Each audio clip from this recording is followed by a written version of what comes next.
मछली गांव काली मंदिर पर निःशुल्क पुस्तकालय का हुआ शुभारंभ। आपको बता दें कि गोरखपुर जनपद के कैंपीगंज तहसील व थाना क्षेत्र अंतर्गत मछली गांव के कचेर टोले पर स्थित मां काली जी के मंदिर परिसर में जन सहयोग से आज एक निःशुल्क पुस्तकालय का शुभारंभ किया गया।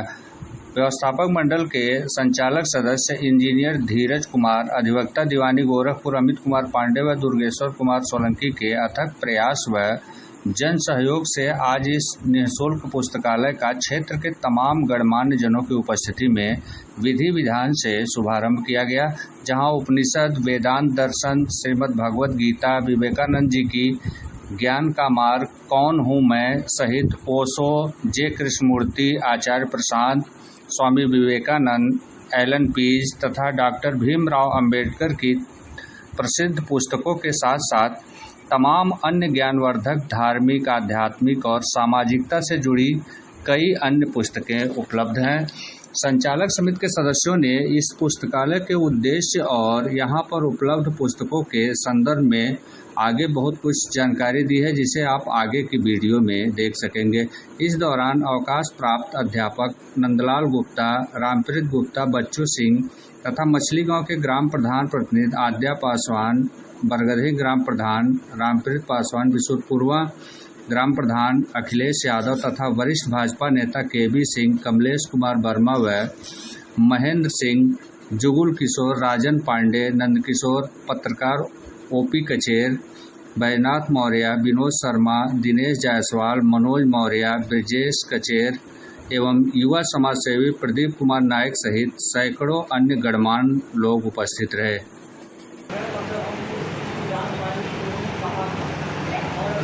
देखिए, ये पुस्तकालय जो है जो काली मंदिर के समिति द्वारा की गई, इसका उद्देश्य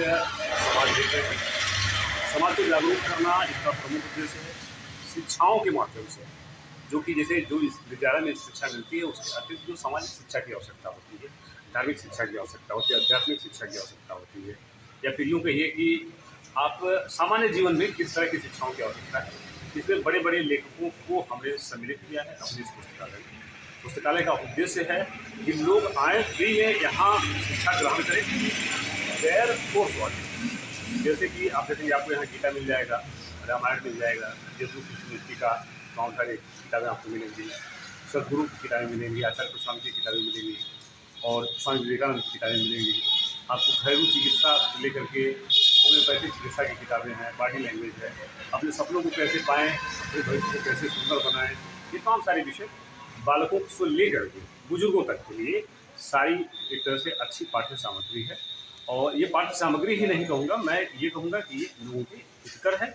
और मेरा आग्रह है सभी दर्शकों से कि आप लोग ये जान पाते हैं तो आए और इस सुविधा का लाभ उठाएं। आम जनमानस में यहाँ संदेश देने की यह कोशिश की गई है कि हम जो अपने मूल से भटक कर आधी जानकारी लेकर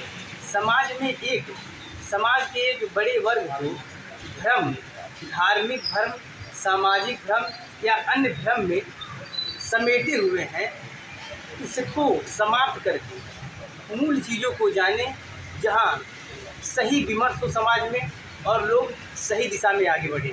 महत्वपूर्ण पुस्तकों की बात करेंगे तो सारी पुस्तकें महत्वपूर्ण हैं। सारी पुस्तकों का अपने जगह पे समान स्थान है, कोई विभेद नहीं है। लेकिन सबसे महत्वपूर्ण किसी पुस्तक का मैं अगर व्यक्तिगत बात करूँ तो वह है गीता।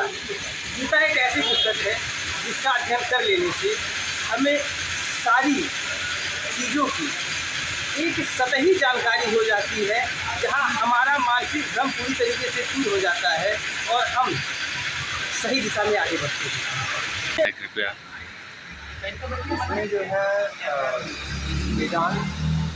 वेदांत दर्शन है, उपनिषद है, गीता है और जयपुर कृष्णमूर्ति जी की किताबें हैं और ओशो की किताबें हैं और सदगुरु जगदी वासुदेव जी हैं, उनकी किताबें हैं और स्वामी विवेकानंद की किताबें हैं और आचार्य प्रशांत इनकी किताबें हैं। धर्म से संबंधित किस तरह की पुस्तकें उपलब्ध हैं?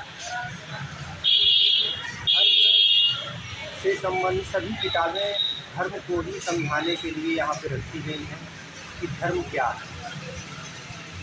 सभी किताबों में धर्म के बारे में बताया गया है। जिस भी पुस्तक को आप पढ़ेंगे उन सभी में धर्म क्या है पढ़ने के बाद पता चल जाएगा। इसलिए किसी एक पुस्तक का नाम नहीं लिया जा सकता है। सभी आत्मज्ञानियों ने धर्म को ही समझाया है और अपने अपने शब्दों में समझाया है, और उसे पढ़ने के बाद आप अपने शब्दों में समझ सकते हैं कि धर्म क्या है।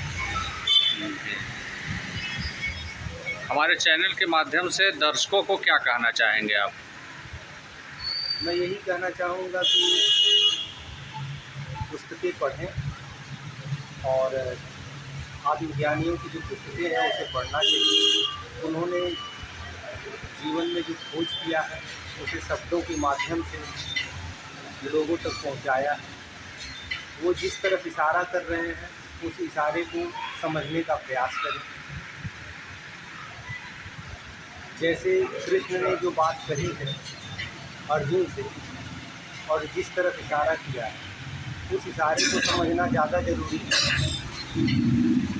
उस किताब की पूजा करने से ज़्यादा, या उनकी पूजा करना सम्मान करना अच्छी बात है, लेकिन उन्होंने जो बात की और जो कहा उसको समझना ज़्यादा ज़रूरी है।